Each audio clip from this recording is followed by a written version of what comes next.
Hi everyone, this is Anam. Welcome to PhD jobs and admission.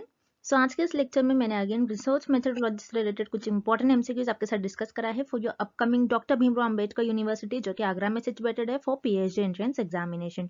सो मैं आपको बता दूं कि डॉक्टर भीमराव अंबेडकर यूनिवर्सिटी के पीएचडी एंट्रेंस एग्जामिनेशन की डेट शिफ्ट हुई है। जो एग्जाम आपका 3 अप्रैल 2022 को कंडक्ट करवाया जाने वाला था, अब वो आपका एग्जाम 9 अप्रैल 2022 को कंडक्ट करवाया जाएगा। सो उसके लिए खास मैंने एक स्पेशल वीडियो भी बना रखा है और उस वीडियो की लिंक मैंने आपके साथ डिस्क्रिप्शन बॉक्स में शेयर कर रखी है। वहां से उस लिंक को एक्सेस करिएगा और वहां से उस वीडियो को अच्छी तरीके से आप देख लीजिएगा। मैंने डिटेल में सारी इंफॉर्मेशन बता रखी है आपको और किस तरीके से आपको प्रिपेयर करना है for DBRAU Agra PhD entrance exam, वो भी सारा मैंने बता रखी हूँ। सो आप उस वीडियो को एक बार देख लीजिएगा। और वीडियो स्टार्ट करने से पहले मैं आपको बता दूं, जैसे कि आपको पता है आपकी पीएचडी एंट्रेंस एग्जामिनेशन 2 पार्ट्स में डिवाइडेड होता है, paper 1 and paper 2। So paper 1 में आपके 5 यूनिट्स होते हैं, research methodology, mental aptitude, mathematical aptitude, ICT. So इन सारे यूनिट्स पर आपका पेपर 1 बेस्ड होता है। सो उसकी प्रिपरेशंस के लिए हमने आपके लिए कंप्लीट कोर्स लेकर आया है, जिसमें आपको हर एक यूनिट पर नोट्स देखने मिलेंगे। हर एक यूनिट पर हमारे पास मॉक टेस्ट है, आईसीटी हो, रिसर्च मेथोडोलॉजी हो और मैथ्स के जो आपके यूनिट्स है उन पर हमने आपको मॉक टेस्ट प्रोवाइड कर रखा है, जिससे कि आपकी प्रैक्टिस होती रहती है। आपको पता चलता है कि कौन सा आपका टॉपिक वीक है, उस पर आप ज्यादा फोकस कर पाओगे। सो इसी तरीके से हमारे इस कोर्स में हम आपको गाइड करते हैं कहाँ पर आपको कहाँ से कितना टाइम स्पेंड करना है, कहाँ से रीड करना है, कितना रीड करना है, कहाँ पर आपको फोकस रहना है। ये सारी चीजें हम आपको हमारे इस कोर्स में बताते हैं और मैं गारंटी देती हूँ, अगर आपने अभी तक प्रिपरेशन स्टार्ट नहीं करी है फॉर योर पेपर 1, सो आप अभी भी हमारे इस कोर्स के थ्रू आपकी प्रिपरेशन को स्टार्ट कर सकते हो और जल्द से जल्द आपको हमारे इस कोर्स को परचेज करके आपके पीएचडी एंट्रेंस एग्जामिनेशन को क्रैक करना है। क्योंकि कई स्टूडेंट्स का हमें फीडबैक आता है, हमारे इसी कंटेंट से उनको एग्जाम में डायरेक्टली 30-40 क्वेश्चंस पूछे जाते हैं। सो याद रखिएगा, हमारे इस कोर्स को परचेज करने के लिए स्क्रीन पर जो आपको नंबर नजर आ रहा है उस पर आपको हमें व्हाट्सएप के थ्रू कॉन्टैक्ट करना है। नॉर्मल कॉल्स नंबर पर नहीं लगेगा, आपको व्हाट्सएप के थ्रू कॉन्टैक्ट करना है और हमारे ऐप के लिंक मैंने आपके साथ डिस्क्रिप्शन बॉक्स में प्रोवाइड कर रखी है, वहां से हमारे ऐप पर से सारे स्टडी मटेरियल को एक्सेस कर सकते हो। So that's it and let's begin with the video. जैसा कि आपके पेपर वन का आपका सिलेबस 3 to 4 यूनिट्स में डिवाइडेड होता है। Teaching aptitude, research aptitude, mathematical reasoning, current affairs.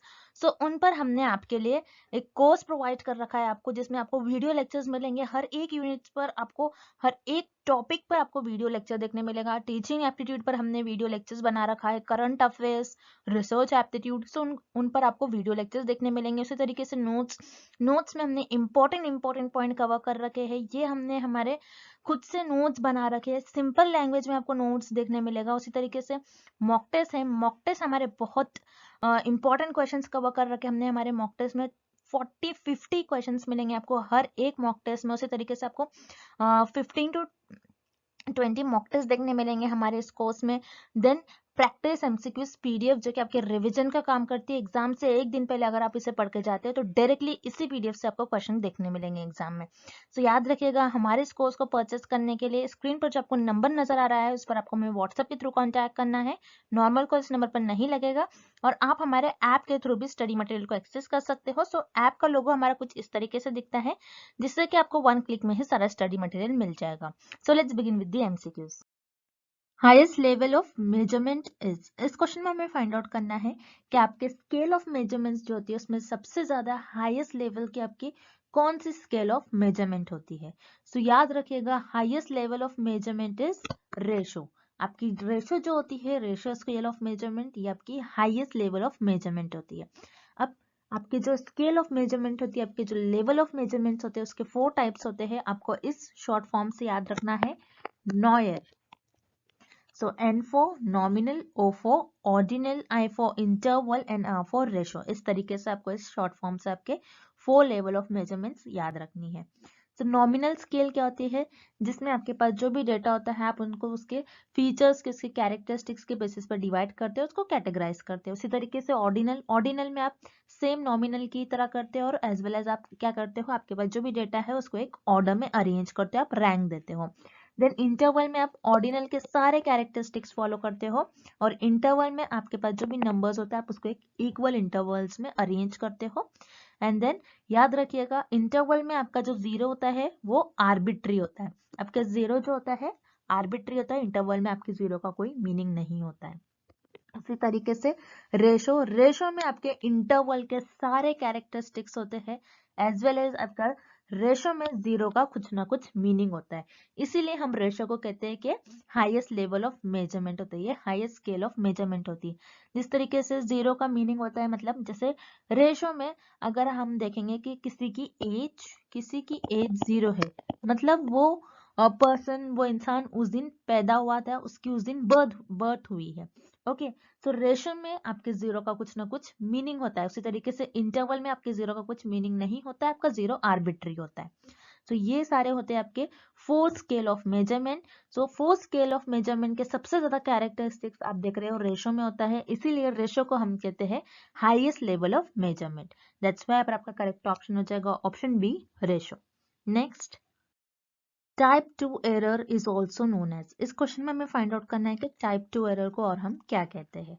सो टाइप 2 एरर होता क्या है, किस तरीके से टाइप 2 एरर ये टर्म यूज में आया है, इस टर्म का मतलब क्या होता है, आपको पहले तो ये पता होना चाहिए। सो याद रखिएगा, रिसर्चर जब अपनी रिसर्च में हाइपोथेसिस को टेस्ट करते, रिसर्चर पहले अपनी रिसर्च में हाइपोथेसिस को टेस्ट करते, तो रिसर्चर से हाइपोथेसिस को टेस्ट करने में कुछ मिस्टेक्स हो जाती है। सो उसी मिस्टेक्स को हम कहते हैं एरर्स। सो उसी तरीके से एरर्स के भी टाइप होते हैं, type 1 error and type 2 error. अब इस क्वेश्चन में हमें पूछ रहा है कि टाइप 2 एरर को और हम क्या कहते हैं। सो याद रखिएगा, टाइप 2 एरर को हम कहते हैं फॉल्स नेगेटिव। अब जैसे कि इस टेबल से आपको याद रखना है कि टाइप 1 एंड टाइप 2 एरर क्या होता है, और टाइप 1 एरर और टाइप 2 एरर को और हम क्या कहते हैं। तो टाइप 1 एरर कब होता है, जब आपकी नल हाइपोथेसिस ट्रू होती है, फिर भी आप उसको रिजेक्ट करते हो, तो वो हो जाती है आपकी टाइप 1 एरर। और टाइप 2 एरर कब अकर होता है, जब आपकी नल हाइपोथेसिस फॉल्स होती है, फॉल्स होने के बावजूद आप उसको एक्सेप्ट कर लेते हो, तब वो हो जाता है आपका टाइप 2 एरर। Okay, clear.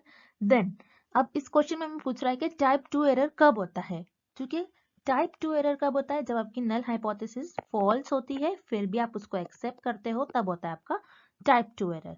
तो आपकी नल हाइपोथेसिस फॉल्स है, इनकरेक्ट है, मतलब आपकी जो नल हाइपोथेसिस है ये नेगेटिव है, और आपने क्या कर लिया यहाँ पर, आपका डिसीजन क्या था, इनकरेक्ट डिसीजन था, आपका डिसीजन रॉन्ग था। मतलब ये ऑलरेडी आपकी नल हाइपोथेसिस फॉल्स थी, लेकिन फिर भी आपने उसको एक्सेप्ट कर लिया, तो आपका जो डिसीजन था यहाँ पर ये फॉल्स था।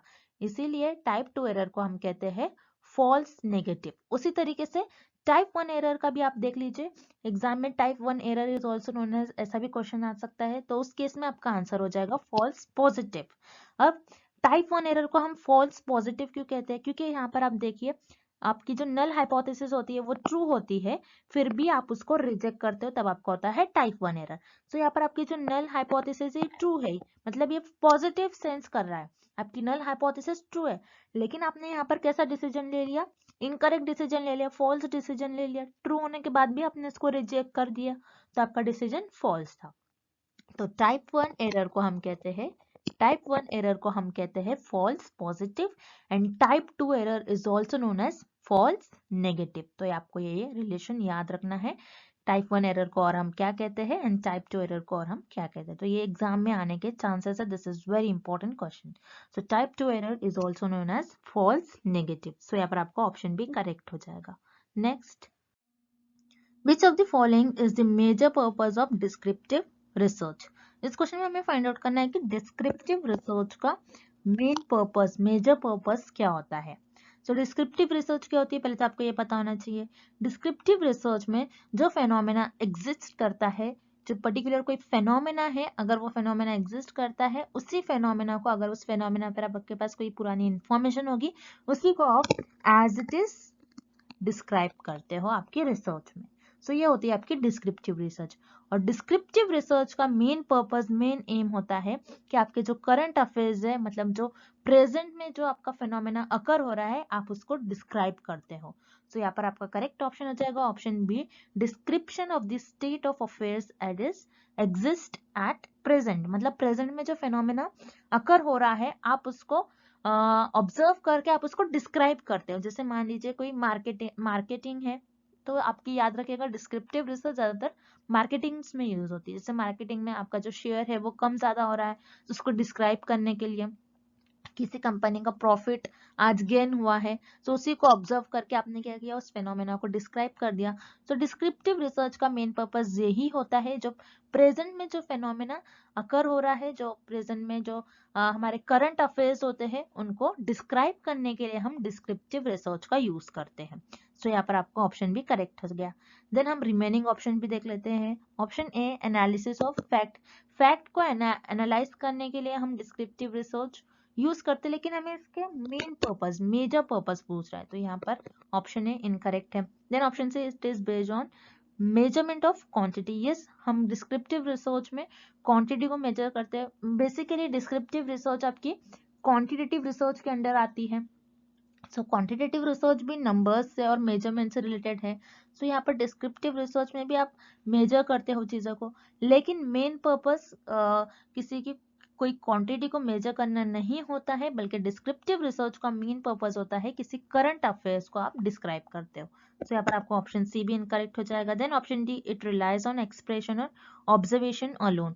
सिर्फ आप ऑब्जर्वेशन नहीं करते हो, डिस्क्रिप्टिव रिसर्च में किसी चीजों को ऑब्जर्व कर आप उस फेनोमेना को डिस्क्राइब करने की कोशिश करते हो। तो यहाँ पर आपको ऑप्शन डी इनकरेक्ट है।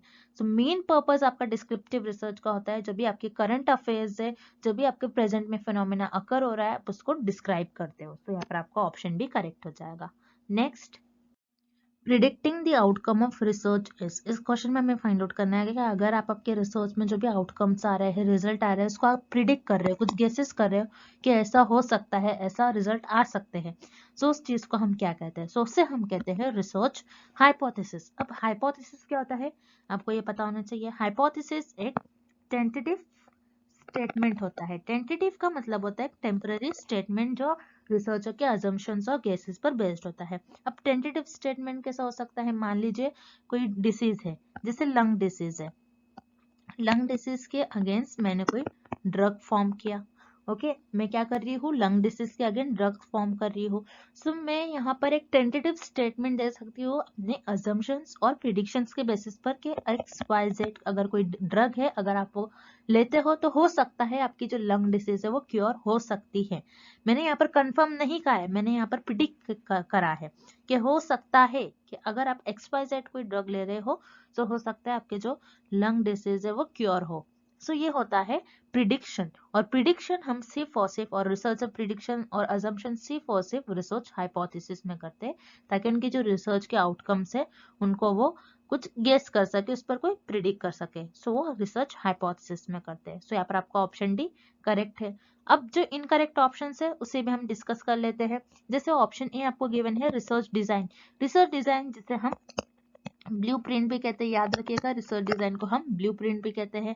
अब रिसर्च डिजाइन क्या होती है? जिसमें रिसर्चर प्लानिंग करते हैं कि उनके रिसर्च में किस तरीके से वो डेटा कलेक्ट करेंगे, कहाँ से सैंपल सेलेक्ट करेंगे, किस तरीके से वो इंटरव्यू लेंगे, किस तरीके से उनका डेटा कलेक्ट करेंगे, किस पॉपुलेशन से वो डेटा कलेक्ट करेंगे। तो बेसिकली रिसर्च डिजाइन में रिसर्चर प्लानिंग करते हैं कि किस तरीके से वो अपनी रिसर्च को परफॉर्म करेंगे। सो रिसर्च डिजाइन में रिसर्चर कोई प्रिडिक्शन और गेसेस नहीं करते। सो यहाँ पर आपका ऑप्शन है इनकरेक्ट है। Then option B research question. Research question क्या होगा? अगेन रिसर्च क्वेश्चन में आप कोई प्रिडिक्शन नहीं कर सकते। आपका क्वेश्चन, जिस क्वेश्चन पर आप रिसर्च परफॉर्म कर रहे हो, जैसे मेरा क्वेश्चन था, मैं जैसे मेरा यहाँ पर मेरा एम था कि मैं लंग्स डिसीज के अगेंस्ट ड्रग को फॉर्म करूं। सो रिसर्च क्वेश्चन क्या होगा मेरा इस केस में कि XYZ जो ड्रग है, so what is the relation between XYZ drugs and lung disease. ये ड्रग और लंग डिसीज के बीच में जो रिलेशन है वो मुझे फाइंड आउट करना है कि ये ड्रग लेने से लंग डिसीज क्योर हो रही है या फिर नहीं। सो ये मेरा रिसर्च क्वेश्चन होगा। रिसर्च क्वेश्चन में मैं कोई प्रिडिक्शन और गेसेस नहीं कर सकती हूँ। सो यहाँ पर आपका ऑप्शन बी भी इनकरेक्ट है। देन ऑप्शन सी है रिसर्च ऑब्जेक्टिव। रिसर्च ऑब्जेक्टिव मतलब आपका एम क्या है रिसर्च का, आप क्यों रिसर्च करना चाहते हो। सो रिसर्च ऑब्जेक्टिव में अभी अगेन आप कोई प्रिडिक्शन और गेसेस नहीं करते हो। सो यहाँ पर अभी आपका ऑप्शन सी इनकरेक्ट हो जाएगा। So here correct option is option D, research hypothesis. Next, in which of the following non-random sampling techniques does a researcher ask participants to identify other potential research participants? इस question में हमें find out करना है कि ऐसी कौन सी non random sampling technique है जिसमें रिसर्चर पार्टिसिपेंट से कहते हैं कि तुम खुद जाओ और पार्टिसिपेंट्स को कलेक्ट कर लाओ और पार्टिसिपेंट्स को पार्ट करने के लिए कहो इस रिसर्च स्टडी में। सो वो होता है आपका स्नोबॉल सैम्पलिंग। अब स्नोबॉल सैम्पलिंग क्या होता है हम इस डायग्राम के थ्रू समझते हैं। जैसे ये मान लीजिए ये रिसर्चर है, ये आपका रिसर्चर है। अब रिसर्चर को कोई 2 पर्सन पता थे, इन 2 पर्सन को रिसर्चर ने चूज कर लिया क्योंकि रिसर्चर यहाँ पर किस टॉपिक पर स्टडी कर रहे थे कि जो लोग ड्रग कंज्यूम करते हैं। अब ड्रग लेना ये एक क्राइम है, सो जाहिर सी बात है लोग खुद से पार्टिसिपेट नहीं करेंगे। सो रिसर्चर को कोई 1-2 लोग मिल गया, देन इन 2 लोगों से रिसर्चर ने कहा कि तुम और ऐसे पार्टिसिपेंट्स को कलेक्ट कर लाओ और ऐसे पर्सन्स को कलेक्ट कर लाओ जो ड्रग कंज्यूम करते हो, जो ड्रग लेते हो। तो ये दोनों लोग क्या करेंगे और लोगों को कलेक्ट कर लाएंगे और पार्टिसिपेंट्स को ढूंढ कर लाएंगे क्योंकि जो ड्रग लेते हैं। तो इस तरीके से स्नोबॉल सैम्पलिंग में रिसर्चर अपने जो पार्टिसिपेंट्स होते हैं उन्हीं को कहते हैं कि और पार्टिसिपेंट्स को ढूंढ कर लाओ जो हमारे जो रिसर्च है उस स्टडी में और रिसर्च में पार्टिसिपेंट्स कर सके। सो इस तरीके से आपका स्नोबॉल सैम्पलिंग में जो पार्टिसिपेंट्स होते हैं उन्हीं को रिसर्चर कहते हैं कि और पार्टिसिपेंट्स को कलेक्ट कर लाओ। सो ये होता है आपका स्नोबॉल सैम्पलिंग। अब स्नोबॉल सैम्पलिंग ये किस तरीके से, हम इसे स्नोबॉल क्यों कहते हैं आपको ये पता होना चाहिए। जैसे आपने देखा होगा अगर कोई हाई पॉइंट से अगर आप स्नो का जो बॉल होता है अगर आप उसको हाई पॉइंट से फेंकते हो तो ये जो स्नो का बॉल होता है अपने साथ और स्नो कनेक्ट कर लाता है और ये एक बड़ा सा बॉल बन जाता है। इसी तरीके से स्नोबॉल सैम्पलिंग में क्या होता है रिसर्चर के पास बहुत कम लोग होते हैं, देन यही लोग और लोगों को कलेक्ट कर लाते हैं तो ये एक बड़ा सर्कल बन जाता है, बहुत सारे लोग हो जाते हैं। उसी तरीके से स्नोबॉल सैम्पलिंग में पहले बहुत कम होते हैं, फिर इसी तरीके से स्नो जब हाई पॉइंट से नीचे उतरता है, नीचे आता है, सो वो स्नो और अपने साथ और स्नो को कलेक्ट कर लाता है। इसी तरीके से इसीलिए इस सैम्पलिंग का नाम हो गया आपका स्नोबॉल सैम्पलिंग। तो याद रखिएगा स्नोबॉल सैम्पलिंग में रिसर्चर पार्टिसिपेंट्स को ही कहते हैं कि खुद वो और पार्टिसिपेंट्स को कलेक्ट कर लाए। तो यहाँ पर मेजर रोल पार्टिसिपेंट्स का होता है क्योंकि वो और दूसरे पार्टिसिपेंट्स को कलेक्ट कर लाते हैं। सो उसे हम कहते हैं स्नोबॉल सैम्पलिंग। बाकी कन्वीनियंस, पर्पसिव और कोटा सैम्पलिंग में मेजर रोल आपका रिसर्चर का होता है। दैट्स व्हाई आपका option A, B and C तीनों भी इनकरेक्ट हो जाएगा। Correct option is option D, snowball sampling. Next, out of the following which is not considered to be plagiarism. इस क्वेश्चन में हमें फाइंड आउट करना है कि कौन सा ऐसा ऑप्शन है जिससे हम प्लेजरिज्म कंसिडर नहीं करते हैं। तो हम 1 बाय 1 ऑप्शन देखते हैं। Option A, reproducing in your paper a chart content in the authors work. आपने क्या करा, एक चार्ट था, अपने किसी ऑथर का वर्क था, उसको रिप्रोड्यूस कर दिया फिर से एज इट इज। आपने रिप्रोड्यूस का मतलब होता है फिर से आपने वही प्रेजेंट कर दिया, सो फिर से आपने वही बता दिया।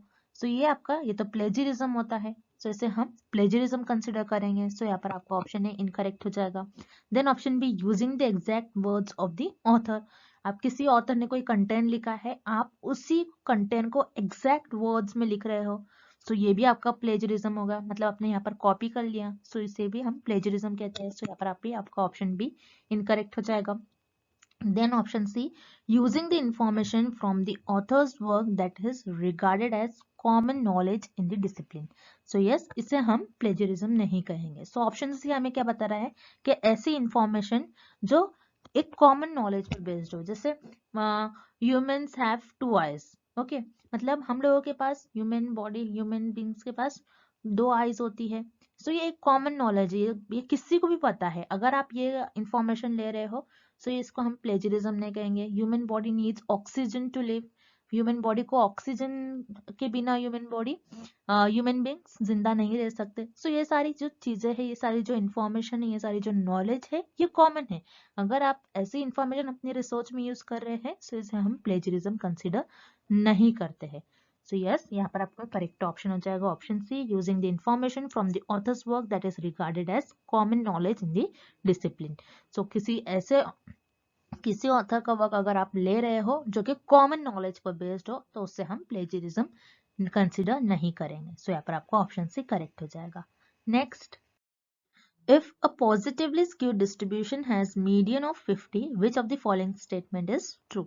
इस क्वेश्चन में हमें फाइंड आउट करना है कि अगर आपकी जो पॉजिटिवली स्क्यूड डिस्ट्रीब्यूशन है उसमें आपकी मीडियन की वैल्यू 50 है, देन उस केस में आपका जो कौन सा स्टेटमेंट है वो करेक्ट होगा या फिर ट्रू होगा।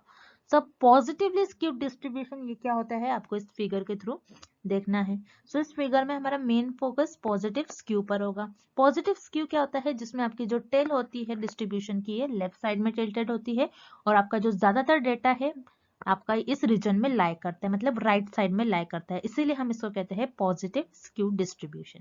अब पॉजिटिव स्क्यू डिस्ट्रीब्यूशन में सबसे कम आपकी मोड की वैल्यू होती है, देन उससे ज्यादा आपकी मीडियन की वैल्यू होगी एंड देन उससे ज्यादा आपकी मीन की वैल्यू होगी। आपको ये रिलेशन याद रखना है। अब मीडियन, हमें इस क्वेश्चन में मीडियन की वैल्यू गिवन है विच इज 50। मीडियन की वैल्यू 50 गिवन है। सो इस केस में हमें फाइंड आउट करना है कि कौन सा हमें जो गिवन ऑप्शन से कौन सा ऑप्शन करेक्ट होगा। अब वन बाय वन हम ऑप्शन देखते हैं। Option A, mean is greater than 50। Yes, क्योंकि मीन की वैल्यू पॉजिटिव स्क्यू में मीन की वैल्यू सबसे ज्यादा हाईएस्ट होगी, तो हो सकता है होगा ही, क्योंकि मीडियन से बड़ा मीन है। सो मीडियन की जो भी वैल्यू है उससे ज्यादा मीन की होगी। So mean is greater than 50। Yes, mean आपका जो है क्या हो सकता है, 50 से बड़ा हो सकता है, ग्रेटर हो सकता है, 60, 70 कुछ भी हो सकता है। तो यहाँ पर आपका statement A, option A correct है। देन रिमेनिंग ऑप्शन भी देखते हैं। Mean is less than 50। No, mean obviously greater होगा, सो यहाँ पर आपका ऑप्शन बी इनकरेक्ट है। Then option C, mode is greater than 50। Mode greater नहीं होगा, मोड लेस होगा, बिकॉज पहले मोड की सबसे लोवेस्ट वैल्यू होती है आपकी पॉजिटिव स्क्यू में, इसलिए मोड की वैल्यू ग्रेटर नहीं होगी, आपकी मोड की वैल्यू लेस देन 50 होगी। सो यहाँ पर आपको ऑप्शन सी इनकरेक्ट है।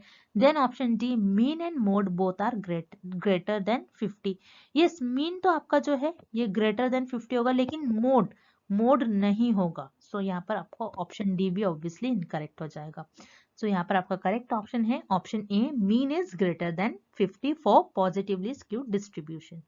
नेक्स्ट, गुड रिसर्च इज, इस क्वेश्चन में हमें फाइंड आउट करना है एक अच्छी रिसर्च क्या होगी। सो याद रखिएगा, जब भी आपको इस टाइप का क्वेश्चन आता है या फिर रिसर्च की डेफिनेशन से रिलेटेड कोई क्वेश्चन आता है, तो आपको याद रखिएगा एक गुड रिसर्च, एक अच्छी रिसर्च के लिए आपको ये 3 वर्ड्स कभी नहीं भूलना है, which is first is systematic, second is scientific, third is objective। Okay, तो आपकी रिसर्च सिस्टमैटिक होनी चाहिए, साइंटिफिक एंड ऑब्जेक्टिव। अब सिस्टमैटिक क्या होता है कि आपको आपके रिसर्च में कोई स्टेप्स, प्रॉपर स्टेप्स आपको फॉलो करना है, आप किसी भी जिगजैग मैनर में नहीं चल सकते हो। आपकी जो रिसर्च है उसमें आपको सिस्टमैटिक मैनर में रिसर्च परफॉर्म करना है, स्टेप्स फॉलो करना है, लॉजिक होने चाहिए आपके स्टेप्स में, इसीलिए हम कहते हैं गुड रिसर्च इज लॉजिकल और सिस्टमैटिक। लॉजिक किस तरीके से होना चाहिए, जैसे आप मान लीजिए कोई आप एक्सपेरिमेंट्स परफॉर्म कर रहे हो लैब में, अगर आप स्ट्रॉन्ग एसिड ले रहे हो, स्ट्रॉन्ग एसिड से आप रिएक्ट कर रहे हो कोई चीज, तो आपको स्ट्रॉन्ग ही लेना है, मतलब एक लॉजिक है। आप अगर स्ट्रॉन्ग से वीक को रिएक्ट करोगे तो ये लॉजिक के अनलॉजिकल हो जाएगा, ये लॉजिक नहीं होगा। सो इस तरीके से आपको कुछ लॉजिक फॉलो करना है, आपके जो स्टेप्स है आपको सिस्टमैटिक वे में आपकी रिसर्च फॉलो करनी है, कुछ स्टेप्स, कुछ प्रिंसिपल फॉलो करना है, उसमें आपके जो स्टेप्स आप यूज कर रहे हो, जो आप साइंटिफिक मैनर में यूज कर, उसका लॉजिक होना चाहिए। साइंटिफिक, जैसे साइंटिफिक वे से, साइंटिफिक प्रिंसिपल का आपको यूज करना चाहिए आपके रिसर्च में, इसीलिए हम रिसर्च को कहते हैं कि वो आपकी रिसर्च लॉजिक होंगे, लॉजिक पर बेस्ड होना चाहिए आपके। ऑब्जेक्टिव मतलब आपको आपके रिसर्च में जो भी रिजल्ट्स आ रहे हैं आपको एज इट इज मेंशन करना चाहिए। अब मान लीजिए कोई ड्रग्स पर मैं रिसर्च कर रही हूँ, सो उस ड्रग का मुझे रिजल्ट आ रहा है कि 90% पर्सन जो है, 90% पीपल जो है वो पर्टिकुलर कोई ड्रग लिया उन्होंने और वो क्योर है, लेकिन 10% जो पर्सन थे, 10% जो पीपल थे वो ड्रग लेने से क्योर नहीं हुए, तो मुझे अपने रिसर्च में इस जो रिजल्ट आ रहा है ये 10% वाला उसे भी मेंशन करना चाहिए, ना कि सिर्फ 90% वाले को। सो इसे हम कहते हैं ऑब्जेक्टिव, मतलब आपके रिसर्च में आपको जो भी रिजल्ट मिल रहा है उसको एज इट इज मेंशन करना चाहिए, अपने जजमेंट और अपने कन्वीनियंस, अपने जजमेंट को आगे रखकर आपको रिसर्च में ऑब्जेक्टिव्स आपके नहीं बताना चाहिए। ओके, जो रिजल्ट आ रहा है उसको एज इट इज मेंशन करना चाहिए। So, जो भी आप रिसर्च परफॉर्म कर रहे हो सिस्टमैटिक मैनर में आपको करना है, साइंटिफिक मैनर में आपको करना है, ऑब्जेक्टिव होना चाहिए आपके रिसर्च का और उसके पीछे कुछ ना कुछ लॉजिक होना चाहिए, इसीलिए एक अच्छी रिसर्च को हम कहते हैं कि वो लॉजिकल होना चाहिए। दैट्स व्हाई आपका करेक्ट ऑप्शन हो जाएगा option A, logical. Next, dash is the first step of research process. इस क्वेश्चन में हमें फाइंड आउट करना है कि रिसर्च प्रोसेस का फर्स्ट स्टेप आपका क्या होता है। तो याद रखिएगा, रिसर्च में आपका जो फर्स्ट स्टेप होता है, किसी भी रिसर्च में आपका फर्स्ट स्टेप होता है सिलेक्शन ऑफ प्रॉब्लम। आप प्रॉब्लम पहले सिलेक्ट करोगे, जब आप प्रॉब्लम को सिलेक्ट करोगे तभी तो आप रिसर्च कर पाओगे, क्योंकि रिसर्च किस चीज पर होती है, प्रॉब्लम पर ही रिसर्च होती है। जैसे किसी भी प्रॉब्लम पर आप रिसर्च कर रहे हो, कोई ड्रग के अगेंस्ट, कोई डिसीज के अगेंस्ट ड्रग फॉर्म कर रहे हो, वैक्सीन डेवलप कर रहे हो, कोई सोसाइटी से रिलेटेड कोई प्रॉब्लम है, तो ये सारी प्रॉब्लम पर ही आप रिसर्च परफॉर्म करते हो। सो किसी भी रिसर्च का फर्स्ट स्टेप होता है कि आप आपकी प्रॉब्लम सिलेक्ट कर लो कि किस पर आप रिसर्च परफॉर्म करने वाले हो। So selection of problem is the first step of research process. So यहाँ पर आपका ऑप्शन डी करेक्ट हो जाएगा। कलेक्शन ऑफ डेटा, ये आपके लेटर स्टेप्स में आता है। समराइजिंग डेटा, ये भी आपके लेटर स्टेप्स में आता है। देन उसके बाद आप डेटा एडिट करते हो, जो भी आपको इंफॉर्मेशन नहीं चाहिए उसको हम डिलीट कर देते हो। सो ये तीनों भी आपके लेटर स्टेप्स में आ जाएंगे रिसर्च प्रोसेस के, लेकिन रिसर्च प्रोसेस का फर्स्ट स्टेप होता है सिलेक्शन ऑफ प्रॉब्लम। सो यहाँ पर आपका ऑप्शन डी करेक्ट हो जाएगा, selection of problem. Next, which one of the following is not a qualitative forecasting method. इस क्वेश्चन में हमें फाइंड आउट करना है कि कौन से ऑप्शन में हमें क्वालिटेटिव फोरकास्टिंग मेथड गिवन नहीं है। अब क्वालिटेटिव का मतलब क्या होता है, जैसे क्वालिटेटिव किसी चीज की क्वालिटी बताता है। सो क्वालिटेटिव रिसर्च में हमारे पास जो भी डेटा होता है वो टेक्स्ट और वर्ड्स के फॉर्म में होता है। क्वालिटेटिव रिसर्च में हमारे पास डेटा। और फोरकास्टिंग का मतलब क्या होता है, फोरकास्टिंग मतलब कुछ प्रिडिक्ट करना, कुछ गेस करना। अब हमें इस क्वेश्चन में फाइंड आउट करना है कि क्वालिटेटिव फोरकास्टिंग मेथड हमें किस ऑप्शन में गिवन नहीं है। सो हम वन बाय वन ऑप्शन देखते हैं। Option A, educated guess. Educated guess क्या होता है कि कुछ सोच समझकर गेस करना। अब जैसे मैंने सोच समझकर ये गेस कर लिया कि जो एक पर्टिकुलर डिसीज है, उस डिसीज के अगेंस्ट मैं ये ड्रग दूंगी तो हो सकता है ये ड्रग लेने से ये डिसीज क्योर हो जाए। तो मेरे पास जो भी इंफॉर्मेशन होंगी गेस करने के लिए, मैं अपने जो भी इंफॉर्मेशन के बेसिस पर मैंने गेस किया है वो इंफॉर्मेशन मेरे पास टेक्स्ट और वर्ड्स के फॉर्म में हो जाएगी। तो उसी तरीके से क्वालिटेटिव रिसर्च में जो भी हमारे पास डेटा होता है वो टेक्स्ट और वर्ड्स के फॉर्म में होता है। तो यहाँ पर आपका ऑप्शन ए करेक्ट हो जाएगा, एजुकेटेड गेस ये आपका क्वालिटेटिव फोरकास्टिंग मेथड हो जाएगा। Then option B, executive committee consensus. Executive committee consensus का मतलब होता है कि कमेटी को बुलाया जाता है और उस कमेटी में, जैसे कोई भी कमेटी हो सकती है, उसमें 4 to 5 पीपल का ग्रुप बनाया जाता है। कोई हो सकता है उसमें किसी डिसीज के बारे में, कोई पॉलिसी के बारे में, बिजनेस से रिलेटेड कुछ भी उस पर्टिकुलर ग्रुप में डिस्कशन होगा, उनके लोगों के एक्सपर्ट्स के ओपिनियन जानेंगे और उसके बेसिस पर कोई कंक्लूजन पर आएंगे। तो यहाँ पर एग्जीक्यूटिव कमेटी सेंसेस में जो भी डिस्कशन होंगे, जो भी उनके ओपिनियन होंगे, वो अगेन उनके पास टेक्स्ट और वर्ड्स के फॉर्म में इंफॉर्मेशन होगी। तो ये भी आपका क्वालिटेटिव फोरकास्टिंग मेथड में आ जाएगा। Then option C, Delphi method. Delphi method क्या होता है, जिसमें आप एक्सपर्ट से सर्वे कराते हो। एक्सपर्ट से सर्वे कराया जाता है जिसमें एक ग्रुप बनाया जाता है और उन ग्रुप में उस पर्टिकुलर टॉपिक पर, जैसे कोई हार्ट स्पेशलिस्ट को आपने बुलाया है, सो उनका आपने इंटरव्यू लिया है, एक ग्रुप बनाया है, 4-5 हार्ट स्पेशलिस्ट को आपने बुलाया है, उस पर्टिकुलर टॉपिक पर आप डिस्कशन करोगे, उनके ओपिनियंस जानोगे। सो यहाँ पर क्या होता है, डेल्फी मेथड में एक राउंड बनाया जाता है जिसमें एक क्वेश्चनर प्रोवाइड किया जाता है। सारे लोगों को एक क्वेश्चनर प्रोवाइड किया जाता है और उस क्वेश्चनर में रिस्पोंडेंट्स को, जो भी एक्सपर्ट्स होंगे, उनका रिस्पॉन्स कलेक्ट करा जाता है और उनका रिस्पॉन्स कलेक्ट करने के बाद ग्रुप में डिस्कशन होते हैं उनके रिस्पॉन्स पर। सो डेल्फी मेथड में भी जो भी डिस्कशन होंगे वो टेक्स्ट और वर्ड्स के फॉर्म में हो जाएंगे। सो ये भी आपका क्वालिटेटिव फोरकास्टिंग मेथड हो जाएगा। Then option D, linear regression method. Linear regression method में रिमेंबर आपके पास जो भी इंफॉर्मेशन होगी ये नंबर्स के फॉर्म में होंगी, जिसमें आपके पास जो भी डेटा होता है वो नंबर्स के फॉर्म में होता है और आप उस इंफॉर्मेशन को, उस डेटा को आप कुछ ग्राफ में इस तरीके से स्प्रेड करते हैं। आपके पास कोई डेटा होता है, वो डेटा इस तरीके से स्प्रेड आउट रहता है एंड देन आप उसको एक लीनियर इंफॉर्मेशन कलेक्ट करते हो और उसके बेसिस पे आप देखते हो कि आगे क्या होगा। आपके पास बस इतना ही इंफॉर्मेशन है, तो आप गेस करते हो। जैसे ये मार्केटिंग में ज्यादा यूज करा जाता है, कितना प्रॉफिट हो सकता है, आगे कितना लॉस हो सकता है, ये जानने के लिए। तो लीनियर रिग्रेशन मेथड ये आपका क्वालिटेटिव फोरकास्टिंग मेथड नहीं होगा, बल्कि ये आपका क्वांटिटेटिव फोरकास्टिंग मेथड हो जाएगा। और इस क्वेश्चन में भी हमें यही पूछ रहा है, विच is not qualitative forecasting method. तो यहाँ पर आपका ऑप्शन डी जो है ये आपका क्वालिटेटिव फोरकास्टिंग मेथड नहीं होगा। दैट्स वाई यहाँ पर आपका करेक्ट ऑप्शन हो जाएगा option D linear regression method. Next, the steps taken to solve a problem are given below, arrange them in a correct order. First analyse, second test, third implement, then evaluate, document, design and last is develop. इस question में हमें हम research में किस तरीके से problem को solve कर सकते हैं उसके स्टेप्स गिवन हैं, और जो स्टेप्स है उनको हमें करेक्ट ऑर्डर में अरेंज करना है। जैसे हम रिसर्च में किसी भी प्रॉब्लम को सॉल्व करते हैं, अब मान लो मेरे पास एक प्रॉब्लम है, मुझे उसको सॉल्व करना है। अब यहाँ पर मेरे पास एक प्रॉब्लम है, मान लो मेरे पास एक प्रॉब्लम है कोविड डिसीज है, उस प्रॉब्लम को सॉल्व करना है। जब कोविड डिसीज नहीं आई होंगी तो रिसर्चर ने उस प्रॉब्लम को तो सॉल्व किया, उसके अगेंस्ट वैक्सीन बनाया। तो इस प्रॉब्लम को सॉल्व करने के लिए रिसर्चर ने कौन कौन से स्टेप्स को फॉलो किया, कैसे फॉलो किया, कैसे सीक्वेंस में फॉलो करा, हमें वो करेक्ट ऑर्डर अरेंज करना है। अब मान लो हमने जैसे देखा अभी कोविड एक प्रॉब्लम है, देन जब ये प्रॉब्लम आई होंगी तो फर्स्ट स्टेप में रिसर्चर ने इसको एनालाइज किया होगा, उस प्रॉब्लम को एनालाइज किया होगा। तो एनालाइज आपका फर्स्ट स्टेप में आया होगा। तो फर्स्ट स्टेप में एनालाइज आएगा आपका, मतलब कोविड को किस तरीके से उन्होंने ऑब्जर्व किया, जिन जिन लोगों में कोविड डिसीज देखी गई उनको ऑब्जर्व किया होगा, उनकी बॉडी कैसे बिहेव कर रही होंगी। तो एनालाइज ये आपका फर्स्ट स्टेप में आएगा। एनालाइज करने के बाद, प्रॉब्लम को एनालाइज करने के बाद देन आप उसको डिजाइन करोगे, डिजाइन आपका सेकंड स्टेप में आएगा।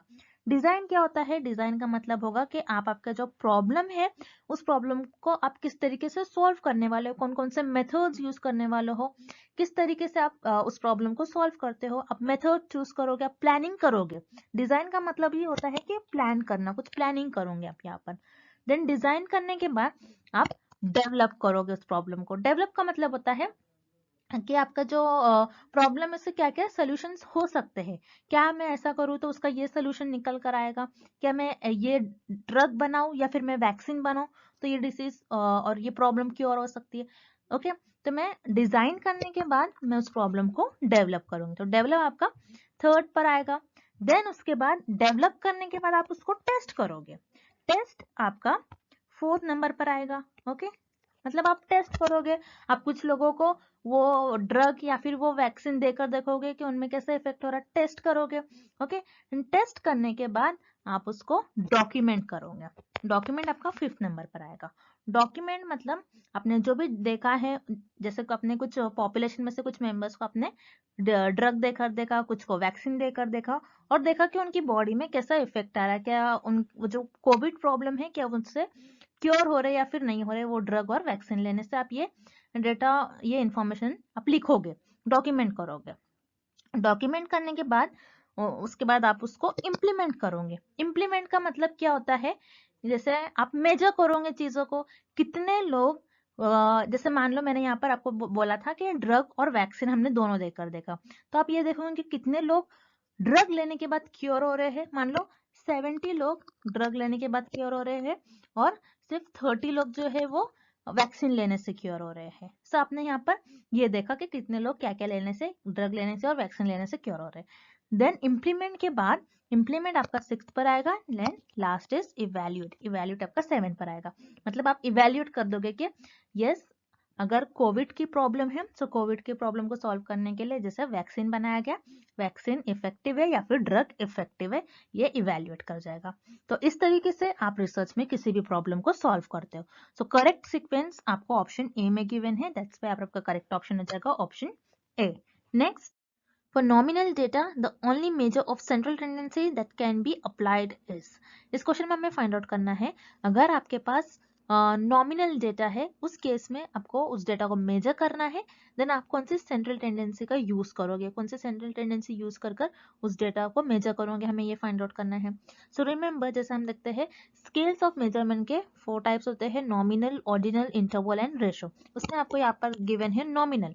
नॉमिनल डेटा, नॉमिनल स्केल में आपके पास जो भी डेटा होगा वो आपके पास नंबर्स के फॉर्म में नहीं होता है, आपको ये याद रखना है, नंबर्स के फॉर्म में आपके पास डेटा नहीं होता है।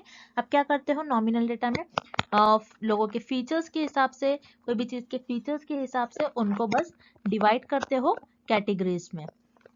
ओके, तो जो भी इनके फीचर्स और जो भी सिमिलरिटीज होंगी, उनके कैरेक्टरिस्टिक्स के बेसिस से आप उनको कैटेगराइज करते हो, उनको डिवाइड करते हो। सो ये होता है आपका नॉमिनल डेटा।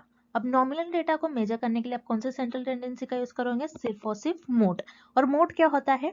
मोड जैसे कि हमने देखा था अभी, मोड का मतलब होता है कि आपके पास जो भी इंफॉर्मेशन है उस इंफॉर्मेशन में सबसे ज्यादा बार, मैक्सिमम बार कौन सी वैल्यू रिपीट हो रही है।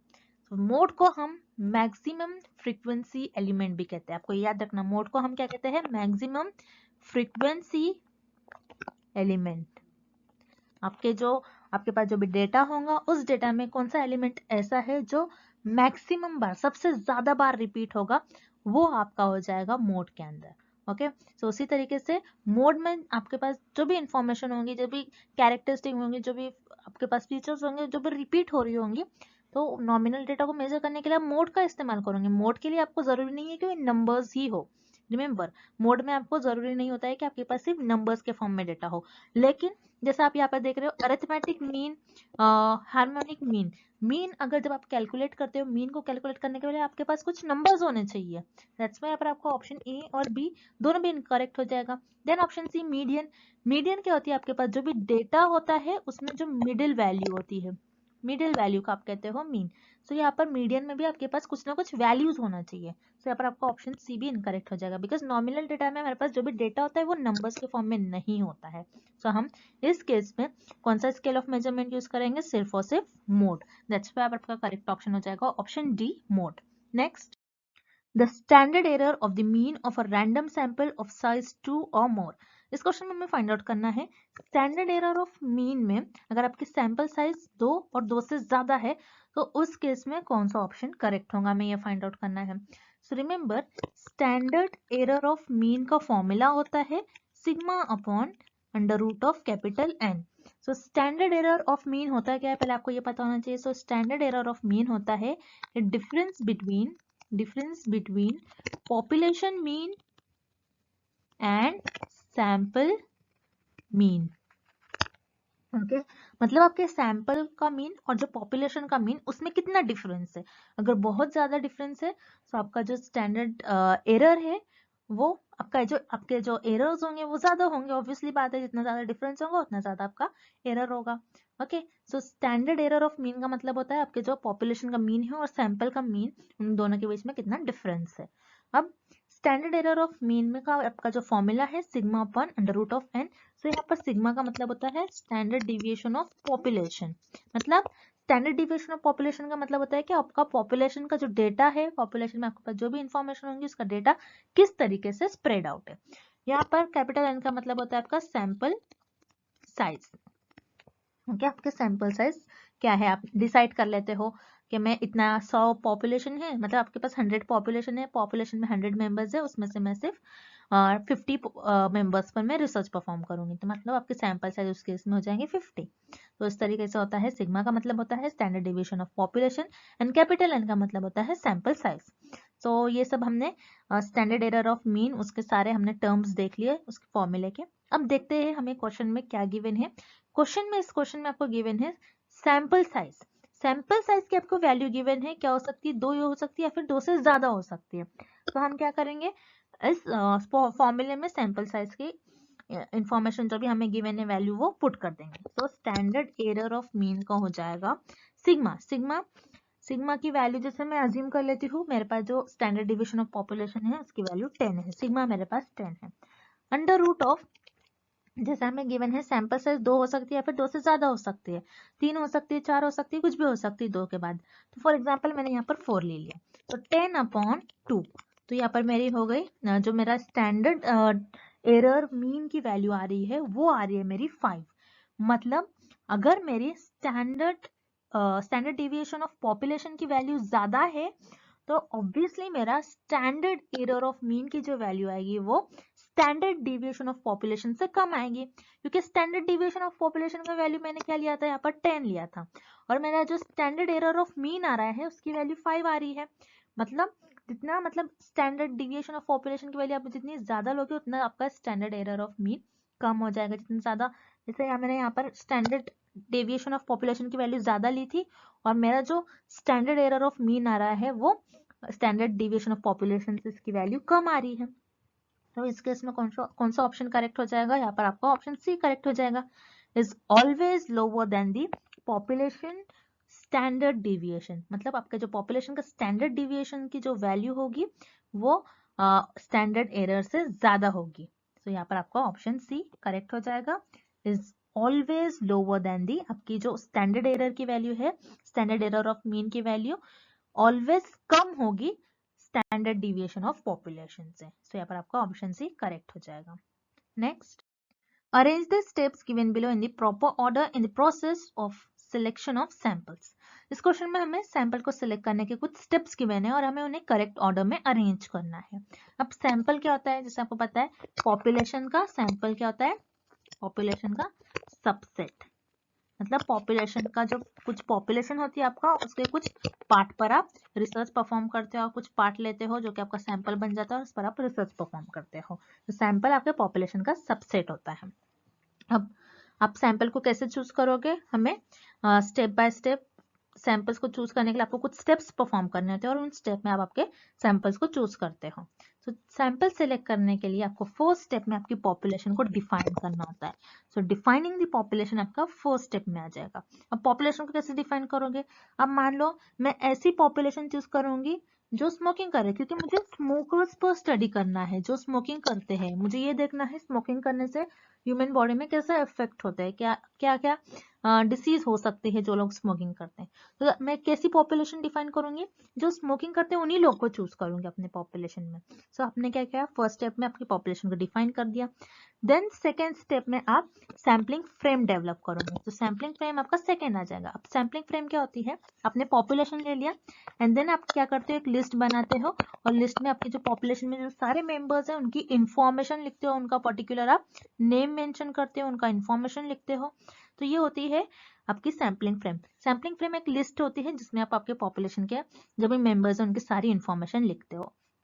देन सैम्पलिंग फ्रेम डेवलप करने के बाद उसके बाद आप सैंपल साइज सिलेक्ट करते हो। तो सैंपल साइज आपका थर्ड स्टेप में आ जाएगा, डिटरमाइनिंग द सैंपल साइज। अब सैंपल साइज क्या होता है कि आप कितने लोगों को सिलेक्ट करने वाले हो। अब मान लो आपकी जो पॉपुलेशन है उसमें 100 लोग है, टोटल 100 मेंबर्स है, और आप क्या करोगे, आपका जो सैंपल साइज होगा आपको करना है 50 लोगों पर रिसर्च, क्योंकि आप पूरी पूरी पॉपुलेशन पर रिसर्च नहीं कर सकते हो, इट इज वो टाइम टेकिंग प्रोसेस हो जाएगा। ओके, तो आप क्या करते हो, पॉपुलेशन के कुछ ही पार्ट पर, मतलब कुछ ही लोगों पर रिसर्च करते हो। तो सैंपल साइज मतलब आप कितने लोगों पर रिसर्च करने वाले हो। तो थर्ड स्टेप में आपका हो जाएगा sample size. Sample size select करने के बाद आप उसके बाद आप सैम्पलिंग मेथड चूज करोगे कि किस मेथड से आप सैंपल परफॉर्म करोगे। जैसे अब मैंने सैंपल साइज सिलेक्ट कर लिया कि मैं 50 लोगों पर रिसर्च करूंगी। देन कौन से मेथड से, क्या मैं प्रोबेबिलिटी लूंगी या फिर नॉन प्रोबेबिलिटी, मतलब मैं रैंडमली सैंपल सिलेक्ट कर लूंगी या फिर अपने कन्वीनियंस और जजमेंट के बेसिस पर सैंपल्स को सिलेक्ट कर लूंगी। सो स्पेसिफाइंग सैम्पलिंग मेथड ये आपका फोर्थ पर आ जाएगा एंड लास्ट आपका हो जाएगा सिलेक्टिंग सैंपल। देन आप सैंपल्स को सिलेक्ट कर सकते हो। सो ये हो जाएंगे आपके करेक्ट ऑर्डर सैंपल्स को सिलेक्ट करने के लिए। सो ये ऑर्डर आपको ऑप्शन सी में गिवन है, दैट्स व्हाई आपका करेक्ट ऑप्शन हो जाएगा option C. Next, if alpha is equals to 0.05 and beta is equals to 0.10, the power of that hypothesis test is। इस क्वेश्चन में हमें फाइंड आउट करना है कि अगर आपके अल्फा की वैल्यू 0.05 है एंड बीटा की वैल्यू 0.10 है, देन इस केस में आपकी पावर ऑफ हाइपोथेसिस टेस्ट की वैल्यू क्या होगी।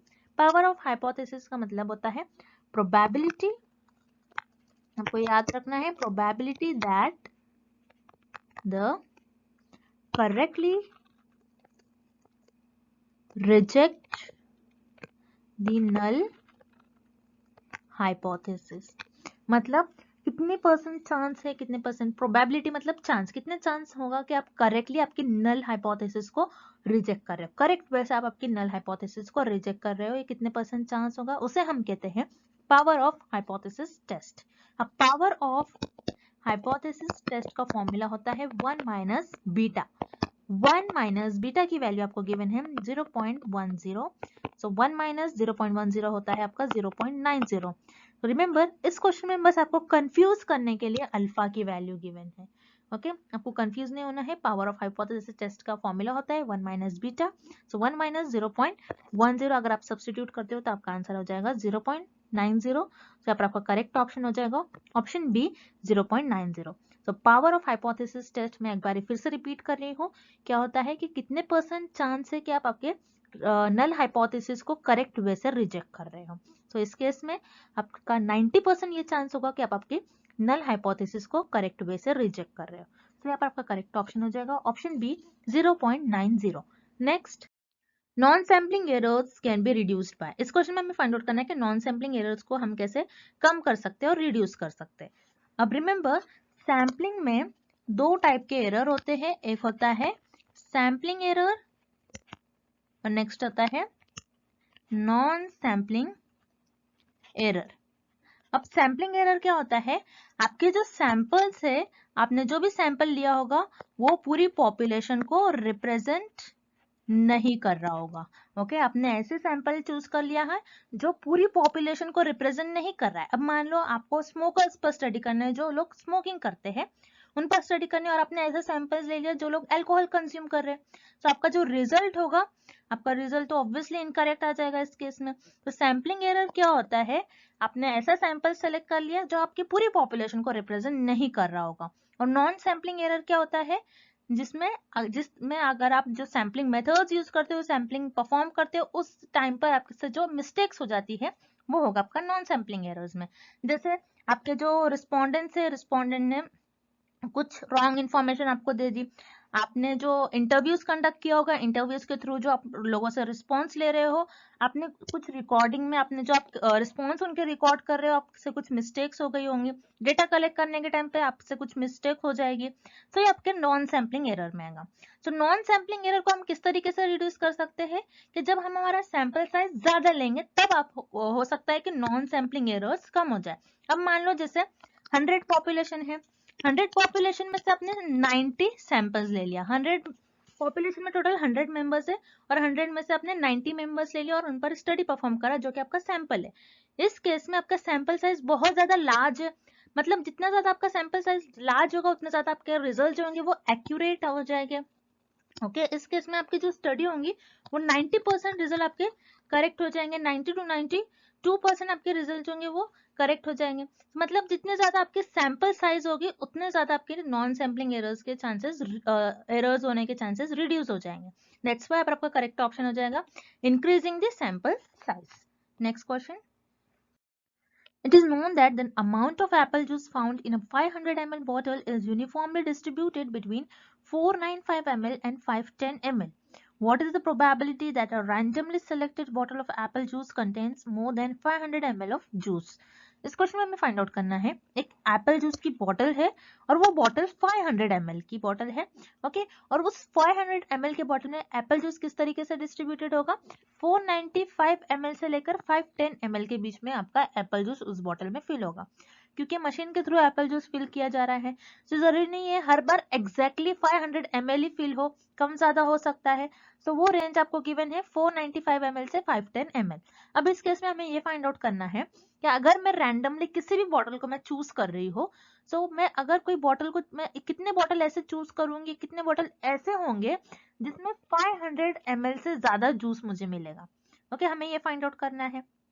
सो रिमेंबर, इस केस में हम क्या करेंगे, पहले रेंज लिखेंगे कितने के कितने बीच में आपका एप्पल जूस डिस्ट्रीब्यूटेड है। तो यहाँ पर आपको रेंज गिवन है 495 से आपका रेंज 510 ml तक है। अब इस वैल्यू के बीच में आपकी 500 ml, क्योंकि बॉटल टोटल कितने की है, 500 ml की है, सो 500 ml यहाँ पर लाई करेगा। ओके, तो यहाँ पर आपका हमने रेंज लिख लिया। अब इस केस में हमें क्या फाइंड आउट करने हैं कि ऐसी प्रोबेबिलिटी फाइंड आउट करनी है। प्रोबेबिलिटी मतलब चांस, कितने चांस होंगे कि मैं ऐसे रैंडमली बॉटल को सिलेक्ट करूं जिसमें 500 ml से ज्यादा मुझे जूस मिलेगा। So probability of juice greater than 500 से ज्यादा जूस कितनी बॉटल में होगा, मुझे ये फाइंड आउट करना है। तो यहाँ पर आपके जो मतलब 500 से ज्यादा लेना है मुझे। ओके, सो 500 से ज्यादा कौन से रेंज में आएगा, ये वाला रेंज फॉलो करेगा। सो 510 माइनस 500, क्योंकि मुझे 500 से ज्यादा जूस चाहिए बॉटल में, तो ये आ जाएगा आपका। देन आपको टोटल रेंज आपको लिखना है। टोटल रेंज क्या है, 510 माइनस लोएस्ट वैल्यू 495। देन आपको इसको सब्स्टिट्यूट करना है, ये हो जाएगा 10/15। 10/15 करने पर 2 5 एंड सॉरी 5 2 ज़ा 10 एंड 5 3 ज़ा 15। इसको आप सिंप्लीफाई करिए, आंसर हो जाएगा आपका 0.667। ओके, सो यहाँ पर आप देख रहे हो 66% प्रोबेबिलिटी और 66% चांसेस ये है कि अगर मैं कोई भी रैंडम बॉटल को सिलेक्ट करूंगी उसमें मुझे 500 ml से ज्यादा जूस मिलेगा। सो यहाँ पर आपका करेक्ट ऑप्शन हो जाएगा option B 0.667। Next, for a negative skewed distribution with a single mode, इस क्वेश्चन में हमें फाइंड आउट करना है अगर आपका जो डिस्ट्रीब्यूशन है वो नेगेटिव स्क्यूड डिस्ट्रीब्यूशन है, सो उस केस में आपके मीन, मीडियन एंड मोड एक दूसरे से कैसे रिलेटेड हो गए। अब नेगेटिव स्क्यूड क्या होता है, पॉजिटिव स्क्यूड क्या होता है, इस डायग्राम के थ्रू हम समझते हैं। सबके जो डिस्ट्रीब्यूशन है वो 3 तरीके से डिस्ट्रीब्यूट होता है आपका डेटा।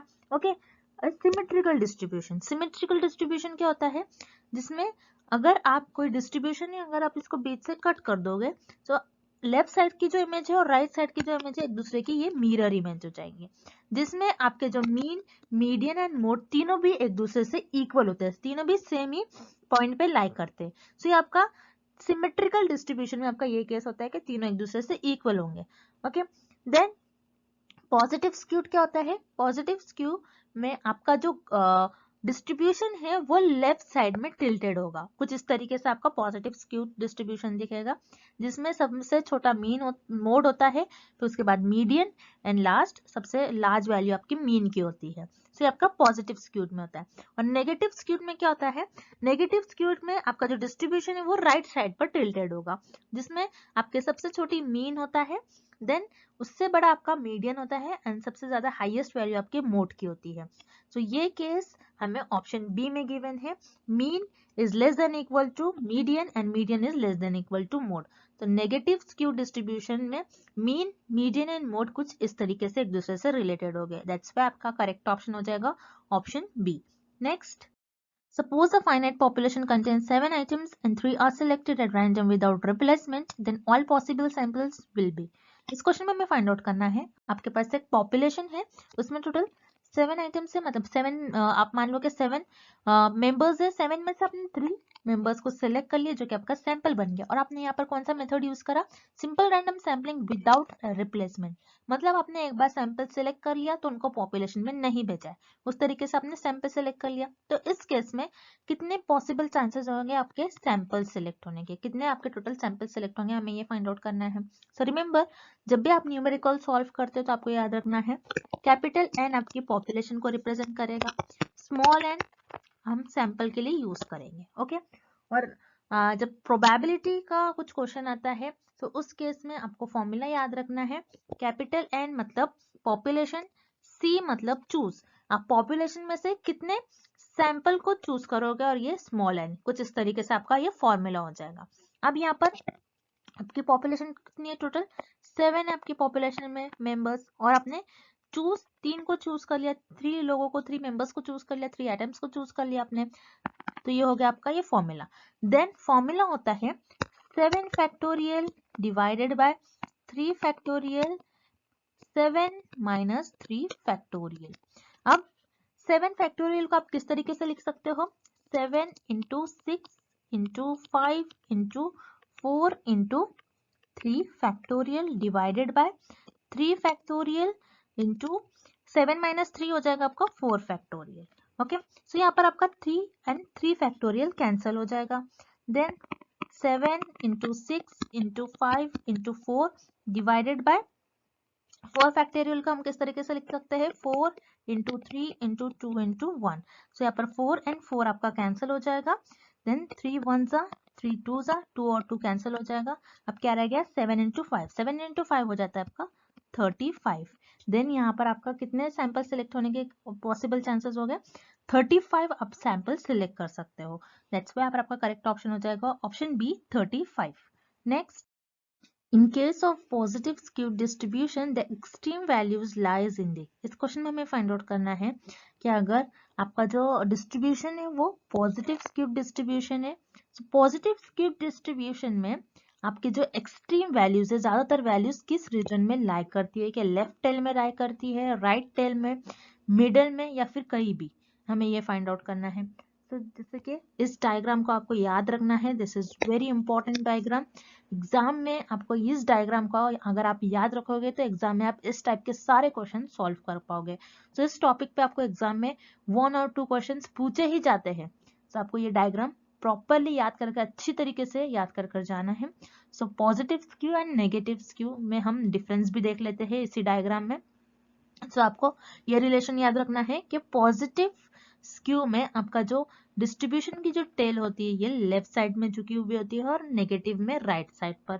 पॉजिटिव स्क्यू में जैसे मैंने आपसे कहा था मोड की सबसे लोवेस्ट वैल्यू होती है, then median and then mean. उसी तरीके से नेगेटिव में सबसे लोएस्ट वैल्यू होती है आपकी mean, then median and then last is mode.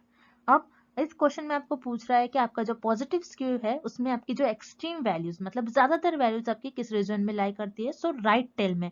So tell क्या होता है, आपकी ये जो एंड पर लाई कर रही है, एंड पर जो लाई कर रही है उसे हम टेल कहते हैं।